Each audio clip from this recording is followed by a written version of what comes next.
is on the trade block for the Indianapolis Colts. Colt, tell me how brilliant of a move you think this is. Oh, it's stupid. Well, there goes So monetization. We're going to hear all about it. For those of you who don't know what's going on, let's listen to what CBS Sports HQ has to say. Breaking news at a CBS Sports HQ, the Colts have given Jonathan Taylor, star running back, permission to seek a trade. Our lead NFL insider Jonathan Jones confirms Taylor initially requested a trade earlier this offseason before team owner Jim Irsay said publicly that Taylor will not be traded. The team has now reversed course and Taylor is on the market. CBS lead NFL insider Jonathan Jones in with the latest. JJ, I know you were in Indy on your tour of all camps last week. Taylor had been back with the team but was away for a personal matter on that specific day. What's the latest and what can you tell us about what may have transpired over the weekend? You know, Joe, when I was there and asking about Jonathan Taylor with sources on and off the record, what became very, very clear to me was that only folks were going to answer with the canned answer, that no one wanted to upset whatever it was that was going on. Maybe there were some loose lips there at the beginning of training camp on both or all sides, but at this point in camp, as they wrapped up joint practices with the Bears last week before their second exhibition, everyone was saying the company line. Well, now we see that the Colts have allowed Jonathan Taylor and his representation to seek a potential trade partner. That's interesting and unique because that doesn't necessarily mean that, oh, well, the Colts are now going to trade Jonathan Taylor. Look, we saw this a couple of weeks ago, maybe a month or so ago, with the Los Angeles Chargers and Austin Eckler. Hey, you think you're going to make some more money elsewhere than here? Go ahead, try it out, see what the market says. We know. All right, so one of the things that I think is interesting, right? Because whenever we talk about running back money, we always lump every running back into the conversation. And I don't think that's the case. I think there are like 4 running backs. They don't have to worry about everything else that the other running backs do, right? You got Derrick Henry, he gonna get his bread. You got Christian McCaffrey, he's gonna get his bread. You got Nick Chubb, he's gonna get his bread. Is that it? 3? But if you look at the NFL, the elite running backs, they don't have a problem getting their bread. Alvin Kamara still getting his money. Zeke Elliott got his money, right? It's when you become an upper middle class running back, when you just on the edge, when you Saquon Barkley. Now the question with Jonathan Taylor is he elite, is he not? Where it becomes an issue. Or should we really just be paying dudes like Jonathan Taylor? Because, like, you can make the argument that you can replace Najee Harris with a rookie. I don't think you can make that argument with Jonathan Taylor. You know what I mean? Like, and who's the rookie? And if I'm Anthony Richardson, I'm worried because am I getting all these carries now? See, you just hit the point. You just hit the point that I wanted to make. Everyone gets so up in arms when it's time to pay running backs. And depending on your team situation, I may understand that. Like if you're paying a quarterback a bunch of money, you don't also want to pay a running back a bunch of money. I can understand that. But the Indianapolis Colts have a quarterback on a rookie contract. They are quite literally the perfect situation to just pay your good running back. And he's not even just good. He led the NFL in rush. He was an all-pro the last year he was healthy. Like you are quite literally the perfect situation to just pay this man. I'm sure Anthony Richardson would love to have him in the backfield so he don't get a bunch more carries than he's supposed to get, and he gets hurt. I know he's big. I know he's huge. He's probably Cam Newton, but you get hit by 300-pound men over and over and over again, something's bound to give. Also, like, let's keep it a buck. The Colts gonna suck. So, like, why not, man? Why not have him on the run? Like, sometimes we forget. We get so wrapped up into winning and in the business aspects of the game that we forget, like, this shit's supposed to be entertaining for the people who root for the teams. And it would just be a lot funner to watch Colts games if Jonathan Taylor were there. You know what I mean? Like, why not? What's is it going to hurt you if you sign him under a contract for 2 years? Then you got to figure out whether Anthony Richardson gets like you're not at the point where you have to worry about Anthony Richardson getting paid. He's at the beginning of his rookie deal. What are you pinching pennies for? what is going on? And honestly, this seems less about what it means for the cap or what you value running backs for, and more about Jim Irsay's ego. Like, this is more what it seems like. Everything I hear is like, oh, Jim Irsay feels this way about something Jonathan Taylor said. And then he subtweeted him this way. And it's like, what is actually going on here? Like, is this a business deal or is this just stupidity? And also, what are you going to trade Jonathan Taylor for that's going to be more valuable than just having Jonathan Taylor? I have this conversation with Browns fans all the time about Nick Chubb. Oh, we can release him. We could do this. We could get $6 million extra in cap space. I'm like, all right, who are you going to get with that money that's better than just having Nick Chubb? Who are you going to trade Nick Chubb for that's better than having Nick Chubb? Don't usually get an answer when I ask those questions, Cole. Because there's no answer. There's no answer. The answer is nobody. Nobody. And people act like a running back doesn't have value to the game, while simultaneously we'll give wide receivers all the credit in the world. And I'm not trying to pit one or another against them. I'm saying if you can appreciate a wide receiver's role to the offense, who's only in on passing plays, who only is one of maybe 4, sometimes 5 options on one play. If you can appreciate that player's value, how do you not appreciate the dude that you're literally giving the football 25 to 30 times a game? We're not even getting into pass protection and also having to catch the football sometimes. Like, we're not even getting into all of that. But I don't know. I don't know why people hate running backs now. Like, I don't know what happened. I don't. I think it's a combination of like some running backs got drafted into the league that were hyped up, that didn't live up to the hype. And then there were like late round running backs that popped up that were pretty good. And people were like, well, you can get a running back late, which turned into, you don't even got to have a good running back, which turned into what we live in now. And I think it's silly. One, running the football is important. I don't know if any of you guys have ever talked to people who have played professional football, but if you ask them, hey, what's the worst way to lose in an NFL game? Everybody will say to get ran on, because it's demoralizing and there's nothing you could do about it. And you just getting your ass beat all game, right? Like, there's an aspect of it that goes away from analytics that tells you that running the ball does something mentally to these guys. It's silly to me that a running back is seen as so unimportant to some people, when it's like, if you just look at who has control over the ball, they're the second most important player on the field, because if you have a great running back, you can have a crap offensive line and you be straight. You know what I mean? But instead, we talk ourselves into, yeah, you could pay a great running back to be great, and the offensive line could be average, and you could get great production out of that. But then you would have to spend $20 million on a running back. But if you want any running back to be great, let's spend $80 million on an offensive line. You know what I mean? Like, it don't really make that much sense. It's like, oh, we can have a great offensive line and just run the ball easier. And it's like, yes, that's technically true.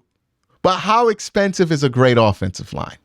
The Browns know it's like a $70 million endeavor. Or you could just have a good running back in an eyed offensive line. Like, I don't think there's one way to build a roster or to win. I don't think there's one way to allocate your money. I think there's multiple ways of doing it, and that's what makes this sport fun. But I think some of the numbers people want to make this so that there's only one way to say that there's going to win, so there could be an objective way to say that a team's doing something bad because they're not doing the thing that everybody else is doing. And honestly, Jonathan Taylor, he's going to get traded for what? I'm not entirely sure, because it'd be one thing if he was under contract and they were trying to get rid of him. But the fact that you have to trade for him and then pay him on top of that. And here's the crazy thing, Cole. What's Jonathan Taylor actually going to get paid? What is he actually asking for? That's the thing nobody ever brings up.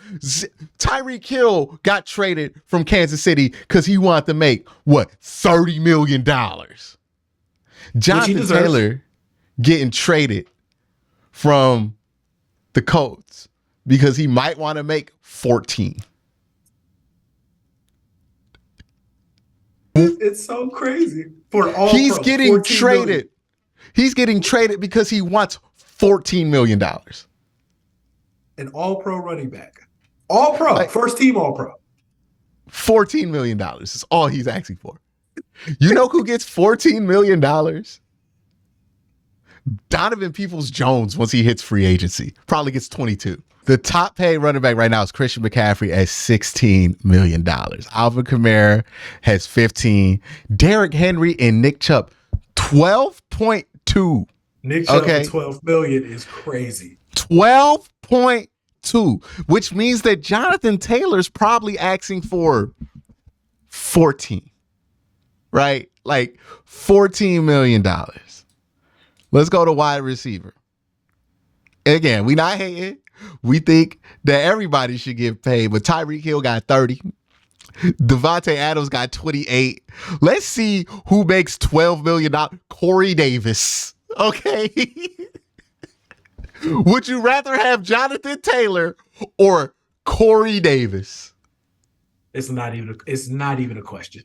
D-Hop signed for 13. Cortland Sutton, 15.2. Allen Robinson is still making 15.5. And I guarantee you some of y'all forgot he was on the Steelers. Hunter Renfrow, he's good. 16.1. Like, nah, man. Come on, dog. Come on. Alan Lazard making the same amount of money as a top running back. Alan Lazard, who's good, but damn, dog. Are you serious? Like, how did we make this determination that wide receivers were this important? Like, and running backs were that unimportant? I don't know how we got here because this is crazy to me. Alan Lazard making more money than Jonathan Taylor is nuts. Jacoby Myers is making more money than Jonathan Taylor. Oh, whoa, man. Tim Patrick is making more money than the franchise tag for running back. Michael Gallup, more money. Curtis Samuel, making more money. Curtis Samuel's pretty good, though. He's pretty good. Yeah. We just found that out, though. And he's already making more money. Corey Davis makes more money. Odell Beckham, coming off a knee injury, would be the second highest paid running back in all of football. And Tyler Lockett clearing him by $1 million. We don't ever have this conversation about Tyler Lockett. But when it comes to a running back, we be like, Deontay Johnson got 18.3. He didn't score a touchdown last year. Oh. But like Jonathan Taylor, all of a sudden, like when we hear a running back, oh my God, you can't give him any money. And it's like, you can give him some money. You know what I mean? Like, no. Should a running back be the highest paid player on your team? No, obviously not. Nobody's arguing for that. But running backs should get paid on the same level that wide receivers get paid, that offensive linemen get paid, that safeties, DBs, corners, like, yeah, they're that level of position importance. It doesn't make sense that they're devalued to this point. Corey Davis? Corey Davis. Still go that. Jacoby Myers, dog. Jacoby Myers is making more money than the top running backs in the NFL. That's ridiculous. That's ridiculous. That is 100% ridiculous. It's all bad for the backs right now, man. It's all bad. We let too many nerds get into the conversation on who should get paid. That's all this tells me, is that we let too many geeks into this conversation because now running backs can't get paid because y'all don't think they important. You know, it's crazy. Christian McCaffrey gets $16.6 million and he's like a good wide receiver. Christian Kirk and Deontay Johnson killing him by $2 million. And I'm sorry, there's not a world of Brandon Cooks as well. There's not a world that exists, Cole, where I'm like, hey man, who would you rather have in your team, Christian McCaffrey or Christian Kirk? And I got to think about that. I'm taking C-Mac. I'm taking C-Mac. What? Even the ones that do what they supposed to do, right? According to all of the analytics people. Well, Christian McCaffrey's different. He can run routes. Even he only getting 16.6 million because y'all out here hating on the whole position. Just hating. That's what this is. Because is there a reason we got to say running backs should get not get paid? Like, that's the conversation. Should running backs get paid, Cole? We not even talking about get paid less. We talking about get paid. They don't want running backs to get paid. They don't want them to get to their second contract. This is elite hating. DJ Moore make more money than every running back. Plus, you could probably get a solid backup running back for the amount of money you paying for DJ Moore. Now, ask the Carolina Panthers how much DJ Moore meant when Baker Mayfield was out here throwing on them footballs. I was about to say, hold on, wait, let's stop real quick. That ain't DJ fault. That is not DJ fault. Well, here's the thing. Every argument that you can use against running back, and this is the thing that drives me nuts, every argument that you can use against running back, you can use against every other position on the field. Oh, well, it's only one aspect of the game. So is receiver. Oh, well, they're so dependent on the offensive line. The wide receiver position is not only dependent on the offensive line to make sure the quarterback doesn't get sacked. They're dependent on the quarterback to get the ball there. They're dependent on the offensive coordinator to call plays that are going to design them to get open. That's a real dependent position, Cole. You know what I mean? Dependent, you know what I'm It's a saying? very dependent position. You can say the same thing about offensive line, right? An offensive line is kind of dependent on who's next to you. A lot of guys look different, especially on the inside, where they don't have the same help that they did. Or at tackle, they look a lot different. You know what I mean? Greg Robinson looked pretty good when he was next to Joe Bitonio. You took Joe Bitonio out, he looked like Greg Robinson. You know what I'm saying? Every position in football is dependent. You can say the quarterback's dependent on the wide receivers. You can say linebackers are dependent on the defensive tackles. You can say edge rushers are dependent on the defensive tackles and the head coach. You can say all of this stuff is dependent on each other because at the end of the day, it's a team game, and a position's dependency on another position is not a flaw. It is a feature. It's supposed to be that way. They're supposed to help each other. And running back is one of the least dependent ones out there. Did we not watch Barry Sanders' whole career? Barry Sanders was taking it to the house playing with nobody, dog. Nick Chubb's averaged 5.3 yards a carry his whole career. And that might sound like something if you only know the offensive line he had from 2020. But the fact that he did those same numbers in 2019, okay, tell you everything you need to know about how dependent the running back position is. If you have a good one, he can overcome the offensive line. That's insane to me how people talk about this position, man. I don't even want to know how many quarterbacks are getting more money. Let's go. Oh my goodness. Oh, okay. Now, this is interesting. Jordan Love. Jordan Love makes top running back money. He's a first round pick, so that makes sense. Nah, he's contract up. Is it? Yeah. Well, I mean, he might be good. He might be good. He sat on the bench for 5 years and got an extension at $13.5 million. That's crazy. Jimmy Garoppolo, $24 million. Okay, nah. That's ridiculous. Kyle Shanahan would rather have Christian McCaffrey play quarterback than Jimmy Garoppolo. Jimmy Garoppolo, $24 million. Ryan Tannehill, $29 Ugh. for a quarterback who you've been trying to replace for 2 years. That's crazy. Not even hiding it. Like, how much Derrick Henry make? Derrick Henry, I believe he makes $12 million. And Ryan Tannehill makes 29? On average. That's ridiculous. If I was Derrick Henry, I might have to fight somebody. Who is the only reason we talk about the Titans, makes $12.5 million. Ryan Tannehill makes 30 of them. If I was Derrick Henry, I'd be like, nah, you gotta rub me some of my money, dog. Because that's my money. That's not your money. That's insane. 2 times plus interest on Derrick Henry. They can have 2 Derrick Henrys and a Tajay Spears for the price of one Ryan Tannehill. Ridiculous. And you would rather have Derrick Henry than Ryan Tannehill on your roster. Absolutely. Daniel Jones got 40 on average, dog. Salute Daniel Jones, man. Get your money. Hey, no, don't salute Daniel Jones. Salute his agent.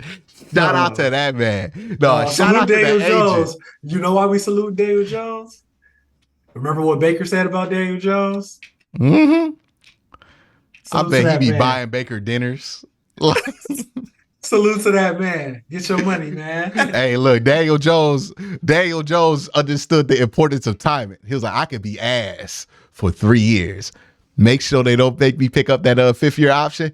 And then I'm going to be slightly less ass that 4th year and make them give me my $40 million over 3 years. Like, and everybody knew it was a mistake. I bet the dude who handed the contract over to Daniel Jones was like, hey, man, just sign this shit before I think about it.